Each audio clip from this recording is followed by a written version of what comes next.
Hi, welcome back to my YouTube channel at Ayana Supreme. And in this video, I'm going to talk about Hair Tales, which is a show on Hulu right now, where Tracee Ellis Ross is interviewing various Black women in their own hair journey.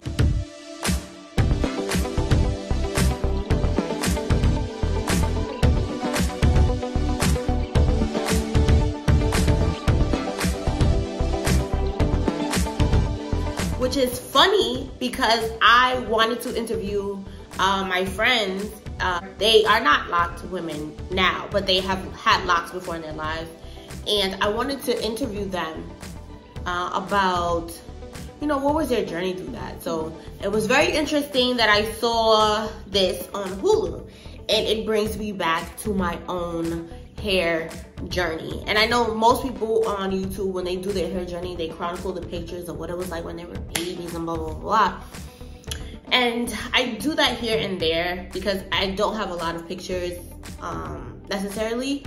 But my hair journey was very interesting. I think that my parents or my family as a whole is very big on your natural beauty.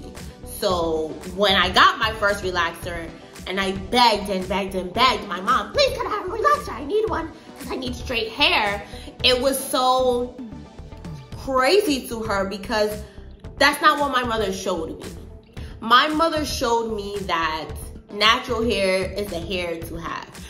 It was this deep, okay? Growing up, a lot of y'all kids saw Disney movies, right? Y'all had Goldilocks and the Three Bears. Not in my house. We had dreadlocks and the Three Bears. Mind you, my mother didn't have locks. My mother she wore her natural hair, but it wasn't necessarily dreadlocks. My mother made sure that all the books that I read, all the characters that I watched were Black people and reflected Black beauty, right? So when I went off, to school, I was originally in a homeschool environment. So when I went off into the public school system in Spanish Harlem, there was no Black beauty. There was, what's wrong with your hair?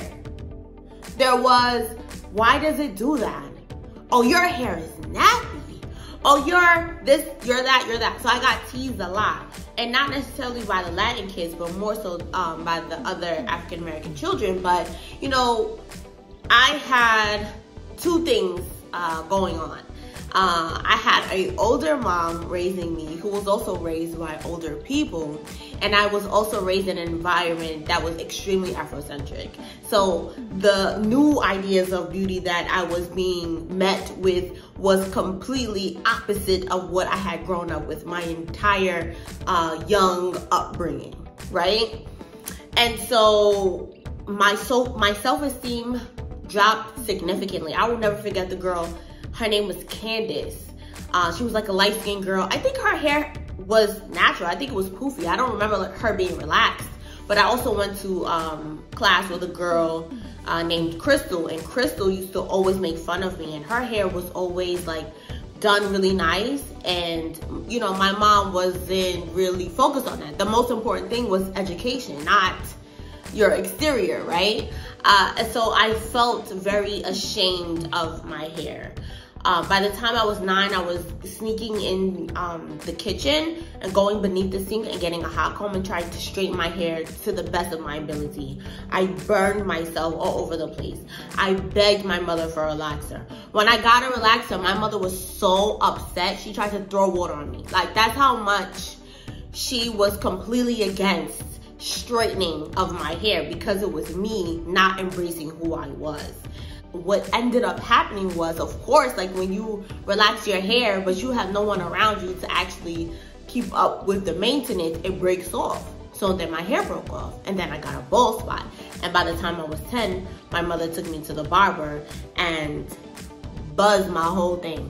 And I was so ashamed of my hair being so short that I wore scarves and hats all the time. So even though it wasn't uniform, because I went to uniform school, so even though it was not uniform, I always covered my hair because I felt shame from it, because I didn't look like the other students. I wasn't, you know what I'm saying? I wasn't Selena, you know what I'm saying? I wasn't a remarkably beautiful little girl, right? And it's funny because even the black educator that I had, she always favored students that were of a lighter hue or had like curls in their hair and stuff like that. So I went through that, and it was really, really rough. But by the time I was 14 years old and I joined programs outside of school that were like black programs that, you know, taught me my history, taught me who I was, my confidence began to grow. So although I was still doing things to my hair, I knew in the back of my mind that would not continue after a certain point.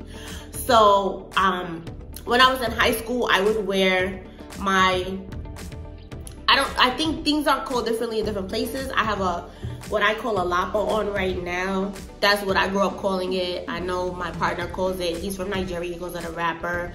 And I know that my friend from Benin, she calls it something else. I forgot what it's called, but basically I started wearing my traditional clothes because that's what I've always seen my mother do, right? Like to this day, my mother will have, if she's not in a full-blown traditional attire, she may have like some print, some Akara print or whatever you call it, right? I just call it traditional. You know, I started wearing that to school. Like, I was like, nah, I'm gonna be proud of who the hell I am. And people would like laugh and call me Erykah Badu or da-da-da-da. And I was just like, oh, it is what it is. I'm confident. Like, I just became who I knew I needed to be, right? What my mother didn't like is that I would mix. So I would wear like traditional clothes and I would wear like traditional bottoms or a head tie, something. I would still wear like a Western like shirt or whatever. I always mixed, and later on that became a style, and I was telling my mom, see? But anyway, by the time that I was 18, I knew that I was gonna relax my hair for my prom, so I had the Halle Berry, and I'll show that here. So I had the Halle Berry, and I rocked that for a couple of months, and I started a job. I became an adult. And when I had to pay for that, I was like, nah, I'm not doing this no more. And I just felt like this internal confidence. Like, I'm not your traditional beauty, okay? I understand that there is pretty privilege. I think Steph Cole came up with that. I had to watch her video a few times to really process what she was trying to say, but there's definitely pretty privilege, and I don't know whether or not I fit into that. I feel like I don't, but I feel like internally I was like, I'm a beautiful girl. Like, I don't give a fuck. Like, excuse my language, I don't care. Like, I'm beautiful. I don't need hair. That's how I felt. Like, I was very confident about my physical at the time or whatever. So I cut off my hair, and I think I showed that in the video of on one of my videos. Yeah, I cut off my hair. Like, I don't need this. So and eventually, after I had my son, I started to grow my hair. Because even the barbers that were cutting my hair, they was like, all right, it's time for you to grow it. I was like, you know what, you're right. Because I was at that point. And so I started to grow it, and I had a fro, which I'll show here. I had a fro, and by the time my son turned 2, that's when I started to lock my hair. And I felt the most beautiful, I think, in my entire life when I mean, I felt beautiful many times, but my most beautiful I felt when I had no hair at all. I just thought I was like I thought it was so cute. Like, you could tell me nothing. And it's so funny because my mother cut off all my hair at the age of 10, and I felt ugly. But years after that, 8 years after that, I was like, nah. And another thing that's funny, when I cut my hair, my mother was like, Nayana, why would you cut your hair? Because I did it in a fade at first. My best friend's mom took me. So my mother was just like, Nayana, why would you cut your hair? Da da da da da. And I just kept cutting it, kept cutting it, kept cutting it. Like I would try different shapes every time. Sometimes I went too low, like a 1, way too low for me. 2 is my sweet spot. Round, hairline, sweet spot. Hoop earrings, you can't tell me nothing. So, so then when I finally decided to grow my hair, my mother was like, Nayana, why are you growing your hair? You don't need it. And other people were telling me that too. Like I think it wasn't just the visual. I think it's the confidence that I had when I had my short hair. And then when my locks started to grow, my mother was like, oh, like your hair looks nice. So it doesn't matter, right? Like that's what I come to in my whole hair journey. It really doesn't matter. And God forbid, if anything terrible could happen, like I want to hold on to the fact that I am who I am, right? Like exterior is cool, like it's really cool, it's fun, you could play, you could do different lip colors, makeup, hairstyles and everything, but the value of who I am is inside of me. The value of who I am is how I am and what I know and what I can bring to whatever the scenario presents myself. Those are the important things. And I know my channel is about wig reviews and hair and everything like that, and I love all those things. It's so much fun, but who I am and what I am will always be more important than what I have on the outside. Okay, so yeah, so I'm watching these interviews.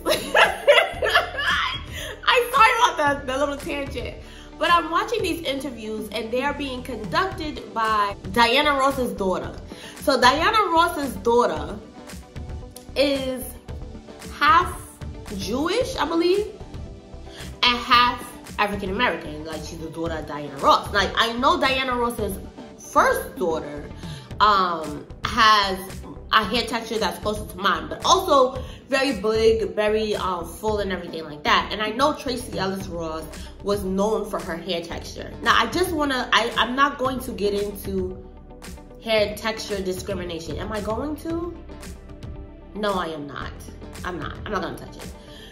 What I will say is that the loosely textured hair women who are blackish, biracial, whatever you want to call it, Latina, but you know, I mean, Latinas are black too. But for the with the loose textured hair, right?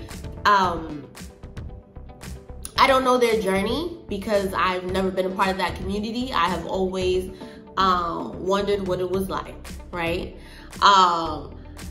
But I like how she's not framing herself. She's interviewing different women. I think she did Marseille. She did Ayanna Pressley. Hey, Ayanna girl. Love her. Bold and beautiful. And she did Oprah and stuff like that. And then as I'm watching this, I'm just processing, what was it like for me? What did I feel? And why, right? Because I was met with two different clashes. I was met with the Afrocentric home life, and then, you know, everyone had the affinity for Eurocentricity outside the home. So just paralleling those kind of things is very interesting in my own journey. But I do believe at the end of the day, which is referenced in the show, is that we can do anything. We can do anything.